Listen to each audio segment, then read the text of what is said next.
The nation's top office says the White House informed the South Korean embassy in Washington just as they released Trump's summit cancellation letter to the North. And according to our Won Junghwan, the Liberal leader and his team appear determined to do all they can to make the maiden meeting happen. Baffled and very regretful were the immediate words from South Korean President Moon Jae-in in response to U.S. President Donald Trump's abrupt cancellation of the planned meeting with North Korean leader Kim Jong-un in Singapore that had been set for June 12. South Korea's presidential Blue House said Friday afternoon that the South Korean embassy in Washington had received notice from the White House as the White House released Mr. Trump's summit cancellation letter to North Korea on Thursday. That, based on Seoul's top office explanation, took a little while. In a statement released following an hour-long emergency meeting of its National Security Council at midnight, the South Korean president urged both North Korean leader Kim Jong-un and U.S. President Donald Trump to resolve the issue through direct dialogue.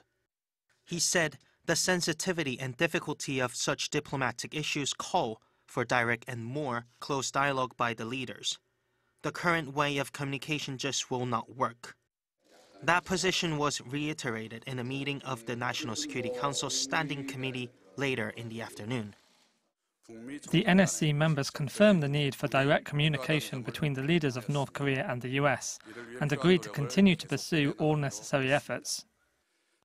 President Moon's top security officials also agreed that it's important to continue making efforts to improve inter-Korean relations based on April 27th's Panmunjom Declaration, and that such efforts will in the end help better North Korea-U.S. ties and create another momentum for a complete denuclearization of the Korean peninsula.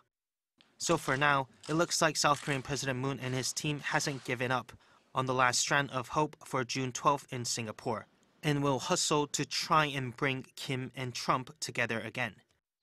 Because he still needs Pyongyang and Washington to get along for his own agenda, for lasting peace to succeed on the Korean peninsula. Won Junghwan, Arirang News.